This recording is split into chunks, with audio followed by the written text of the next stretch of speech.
আজ আমি দেখাবো অ্যাডিনিয়াম গাছের কীভাবে আমরা ওই বীজটাকে সংরক্ষণ করে নতুন চারা রোপণ করতে পারি, সেই ভিডিও আপনাদের সামনে এনেছি।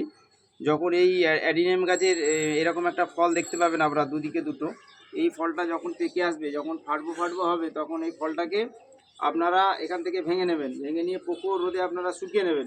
শুকিয়ে নিয়ে আপনারা বালির মধ্যে একটা টবের মধ্যে বালি দিয়ে, সেই বালির মধ্যে এই বীজগুলোকে রেখে এবং অন্য বালি তার উপরে চাপা দিয়ে দেবেন, জল দিয়ে ভরে দেবেন। 15 দিন মধ্যে এই বীজটা থেকে নতুন চারা বের হবে। আমার পাশে দেখবেন এইভাবে আমরা নতুন চারা থেকে, বীজ থেকে কীভাবে এই বাচ্চা থেকে এই নতুন থেকে আমরা তৈরি করেছি এগুলো, সেইভাবে আপনারা করবেন।